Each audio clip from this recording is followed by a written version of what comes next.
Mesdames, Messieurs, pourquoi la fin de règne du dictateur criminogène et surtout génocidaire du Congo-Brazzaville, le dictateur Denis Sassou Nguesso, s'approche? Et pourquoi? Pour répondre à cette question, d'abord, il faut que je puisse vous dire que le dictateur Denis Sassou Nguesso a eu 5 rêves qui ont d'ailleurs plus ou moins bien fonctionné. Depuis ces 48 ans de crimes multiformes et de ces 33 ans de dictature à caractère antisocial, criminogène, sanguinaire et surtout génocidaire au Congo-Brazzaville. Parmi ces 5 rêves, je peux vous citer 1. Trahi et toujours trahi. Tous ceux ou celles qui, à un moment ou l'autre de sa vie politique, l'ont aidé, accompagné dans sa carrière de traîtrise ou de haute trahison du peuple congolais. Sa carrière de dictateur et de président de fait ou autoproclamé depuis 1979, avec la parenthèse de 92-97 et 97 à nos jours. Mesdames, Messieurs, oui. 2. Diviser pour mieux régner. La région de la Kivette, sa région d'appartenance, et le Nord Congo, il faut tenir compte de la géopolitique, c'est lui. Donc bien sûr qu'il a donné quelques postes de responsabilité, mais les postes clés sont aux mains d'une même tribu qui s'appelle la tribu Mboshi. C'est la tribu de son pouvoir. Voilà, ce n'est qu'une illusion. Aussi, bon, il a tout bien compris que il a donné il a divisé le pays en deux. Bon, le sud, c'est pour ses pions politiques sudistes. Beaucoup d'entre eux sont devenus des pires serviteurs à son régime. Bien sûr qu'ils se sont enrichis. Ils sont certes sous emprise. Oui. Donc, ils utilisent cette couverture politique pour s'enrichir et maintenir leur rang social. Mais bien sûr que c'est une illusion parce que le pays va pas à pas vers la faillite. Bon, 3. Il a compris que puisque cette économie de la division marche, donc il utilise cette entreprise de la division, c'est-à-dire en cherchant toujours à exterminer les populations du Sud Congo, c'est-à-dire là où se regroupent 2 tiers de la population, 2 tiers de l'économie congolaise réelle. Oui, bien sûr, l'enjeu est de souder les nordistes autour de lui pour constituer un fief électoral. Et de l'autre, il laisse à ses dignitaires d'entretenir le régime dans leur fief électoral. Oui, bien sûr qu'ils sont enrichis, mais qui sait que tout ce qui se passe au Congo est pensé ou repensé depuis l'Oyokasi, c'est-à-dire à travers la tribu Mboshi. Même les nordistes ont que des postes subalternes. Si vous n'êtes pas vrai Mboshi, vous n'avez pas un haut commandement. Même si vous avez un poste clé, mais vous êtes bien surveillé. C'est stratégique. Ça, il essaie de faire. Il a donné aussi au sud, au sudiste aussi, des postes clés, mais qui n'ont que de clés, que de manière de contrôler ces sudistes. Oui, bien sûr que ça marchait, bien sûr que beaucoup de sudistes depuis ces années-là, sont rentrés dans le piège ou dans l'entonnoir du dictateur. Oui, c'était du caviar pour le dictateur. Ne parlons pas des gens Tshisekedi, de Milongo, le Premier ministre, de Monseigneur Kombo de la Conférence nationale, de Bernard Kolela, qui a toujours servi le régime, alors que lui-même était en danger. Sa vie était en danger à cause de Sassou Nguesso dans les années 70. Mais c'est Marem Gwabi qui l'a sauvé. Mais son fils continue à entreprendre cette entreprise-là, puisque ça marche. Bien sûr, peut-être qu'ils sont sous emprise. Voilà. Donc la liberté, c'est dans l'ADN, dans l'esprit. Mais quelqu'un qui est libre, il dit non, mais c'est pas possible. Voilà, quelqu'un qui oublie son passé, sa mémoire, de tout ce qui ont fait du mal à ses semblables, ou au sien, ou à la famille, ou autre. Oublie ça, mais vous êtes vraiment, il faut, voilà. Pour moi, je fais partie des hommes intelligents. Parce que les gens intelligents doutent. Les imbéciles ont plein de certitudes. Oui, diviser, semer la terreur, des coups d'état permanents. Oui, il est pompier pyromane dans le sud pour souder les nords avec lui, pour mater le sud et entretenir le régime, parce qu'il est divisé pour régner. C'est ça. Sassou Nguesso l'a bien compris. Sans cette division nord-sud, il ne peut pas rester longtemps au pouvoir. Bien sûr que 70% de ses grands serviteurs sont tous du sud. Je vous rappelle que le sud est plus peuplé que le nord, de Sassou Nguesso. Oui, donc j'appartiens aussi, je suis du nord, comme Sassou Nguesso. Mais je suis dans la liberté de conscience. Parce que pour moi, la conscience doit être au-dessus de l'appartenance, quelle qu'elle soit. Politique, tribale, intellectuelle, autre. Oui, je suis un homme libre. Et c'est les raisons pour lesquelles j'exprime devant sur cette vidéo. Oui, 4. Oui, le quatrième rêve, c'était s'accaparer de l'État. L'État est devenu sa propriété privée. Bien sûr qu'il a, les armées, la police, le renseignement, il a les comptes publics qui gèrent de manière médiocre, puisque je peux vous dire qu'il a réparti les comptes publics de l'État congolais, qu'il a d'ailleurs privatisé. Voilà, donc 10% au peuple, le produit intérieur brut congolais, c'est 10% au peuple. Et 50% pour sa sécurité, c'est bien mal acquis, ses dignitaires, courtisans et autres. Et 40% c'est pour ses donneurs d'ordre, qui dépendent tous à des multinationales, des réseaux politico-affairistes, des forces qui maintiennent, qui lui renseignent. C'est comme aide-moi, le ciel t'aidera. Soutiens ma campagne présidentielle, je te maintiens au pouvoir. Et c'est comme ça, c'est une corruption de masse ou à grande échelle. Sassou Nguesso a livré 40% du produit intérieur brut annuel à ces réseaux de lobbying et de ces donneurs d'ordre. Donc ces donneurs d'ordre-là agissent et Sassou obéit. Et voilà, il est rassuré parce qu'il sait qu'il est protégé, il est informé, il est renseigné, il est même armé. Donc tout est raison pour détruire tout un peuple. Donc c'est un acharnement des Noirs, d'un Africain, d'un Congolais, sur son peuple, sur son pays. Est-ce qu'il est Congolais? Sassou Nguesso. Oui, non, parce qu'il n'est pas Congolais. On peut avoir un président métissé, Congolais, mais il ne pourra pas faire ce que Sassou Nguesso a fait à son peuple. Cela pourra rentrer dans un cas d'école. Des questions de la nationalité, et aussi de tous ceux qui pourront gouverner l'Afrique, diriger l'Afrique demain. Sassou Nguesso, c'est un cas d'école.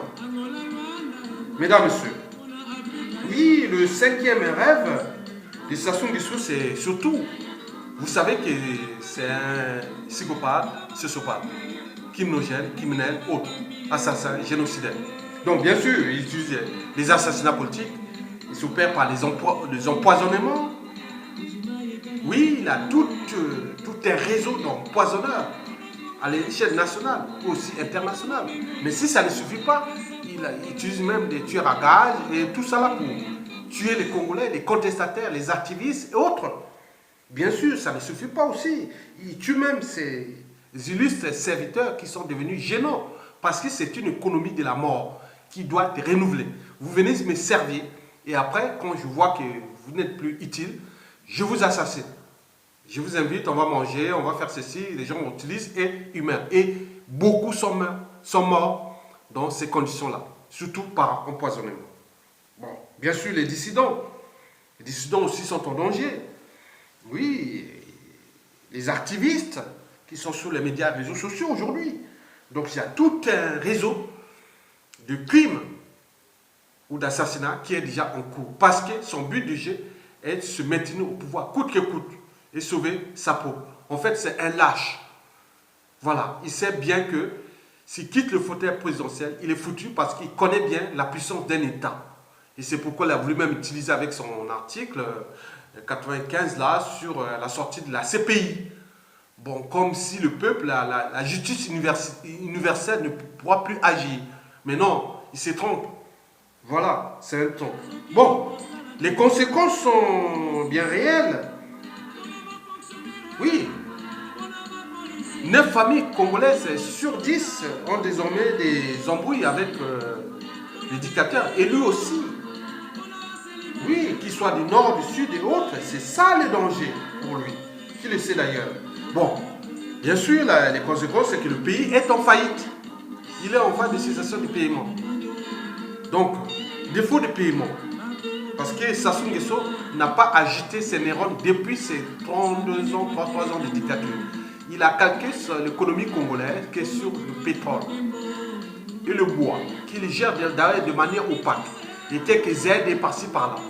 Donc, il est sous la tutelle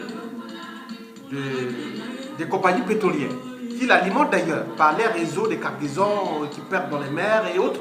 C'est toute une économie de corruption massive qui finance des forums, des réseaux de lobbying en Europe, en Occident, partout dans le monde, pour détruire un peuple en danger. Imaginez que vous avez un compte des biens et quelqu'un qui vient s'accaparer de ces biens, il gère comme si c'est un bien, le bien familial. Vous avez un père ou une mère ou un parent qui a construit un patrimoine. Il y a un seul qui s'accapare de ça, il se tourne de ses amis et les autres, fils et filles et petits-fils et petits-enfants, ils sont dans la merde.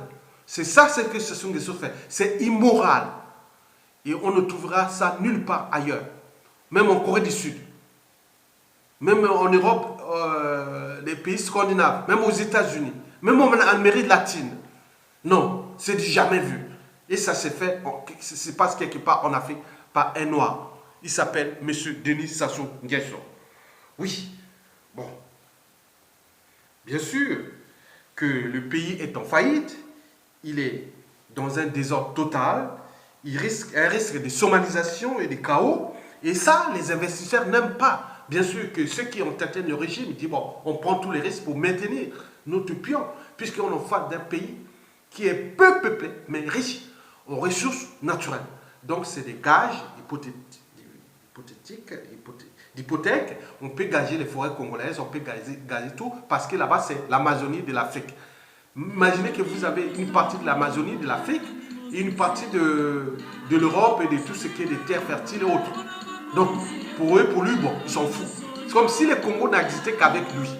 Il n'a pas existé depuis des milliers d'années, mais il ne va pas aussi exister après lui. Sauf que lui, il pense qu'il peut léguer ça à ses rejetons, kleptomanes. Voilà. Donc, vous connaissez ça. Donc, c'est immoral, c'est du jamais vu. Et les gens regardent. Je pense que cela soulève à la fois des questions politiques nouvelles, mais aussi morales. Comment on peut faire ça à son peuple? Bon, mesdames, messieurs, la fin de la dictature est proche. Pourquoi? Parce que le pays est en danger, il va vers une voie sans issue. Le risque est réel.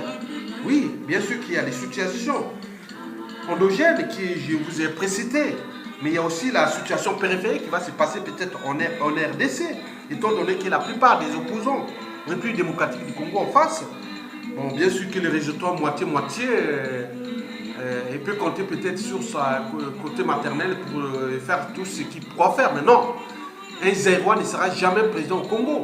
Un Congolais de Brazzaville ne sera jamais président en République démocratique du Congo. Mais la RDC, une fois libérée de Kabila, à partir du 19 décembre 2016, et tout au long de ce processus de reprise de la souveraineté du peuple de la République démocratique du Congo. Mais bien sûr que beaucoup des résistants ont des relations entre eux. Donc des opposants qui sont en relation avec les opposants aussi de la République du Congo. Bon, Brazzaville. Donc la situation pourra évoluer dans ce sens-là. Mais vous savez aussi que, bon, ce qui s'est passé au Gabon, bien sûr qu'Ali Bongo, bon, ben, c'est un dictateur, mais bien sûr, il veut s'affranchir du clan de Nguesso. Mais la situation reste tendue entre le dictateur et le Gabon aussi. Bien sûr, ils peuvent s'arranger, mais au vu des éléments, parce que aussi Ali Bongo doit mesurer, parce que si ça change au Congo-Brazzaville, les Gabon pour lui aussi au sein de la CEMAC, ça pourra être très difficile pour les relations entre le Congo-Brazzaville et aussi le Gabon. D'où l'enjeu que Ali Bongo doit s'impliquer, même si c'était la tricherie électorale, on voit là, c'est pas la même chose. Ali Bongo n'est pas au pouvoir depuis 32 ans, Ali Bongo est au pouvoir que depuis 7 ou 14 ans, je sais pas. Bon, non, il est au pouvoir depuis 2009 à nos jours. Bon, Sassou Nguesso, c'est depuis 79. C'est presque son père. Voilà. Bon, il y a aussi la situation extérieure.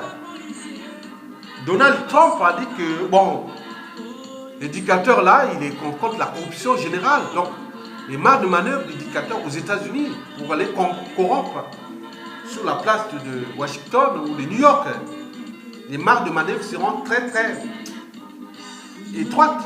Et il risque même d'être, les gens qui viendront faire ça, ils risqueront même d'avoir, alors que c'est dangereux pour lui. Et Donald Trump d'ailleurs, il ne pourra pas laisser la RDC qui est les Américains savent que c'est une future puissance économique de l'Afrique. Donc ils veulent sauver cette république. Mais qui dit les deux Congos, même la RDC ne pourra pas laisser un pompier pyromane en face au face du fleuve Congo. Donc les équilibres pourront se faire par des relations personnelles, familiales ou des blocs sudistes ou Bas-Congo qui prend une partie de la République démocratique du Congo. C'est entre eux, c'est des relations personnelles, donc des choses, des équilibres peuvent se passer. On ne dit pas ces stratégies, ils sont déjà en cours, des pieds sont déjà tendus. Bon, il y a aussi la question de la France, qui va avoir des élections présidentielles en 2017. Et déjà, le dictateur a prévu les législatives en juillet 2017, en attendant que tout change en France, parce qu'il sait bien que parfois, souvent la droite française l'a toujours aidé et il croit qu'il va les sauver. Bon, bref, c'est la France qui va prendre tous les risques avec un monde qui a changé, qui va changer. Et voilà, donc on risque de perdre son rôle au Congo et aussi dans la sous-région par la suite. Donc, d'où les gens de dire, comme l'avait dit Albert Einstein, que le monde que nous avons créé est un processus de notre pensée. Il ne peut être modifié sans modifier nos modes de pensée.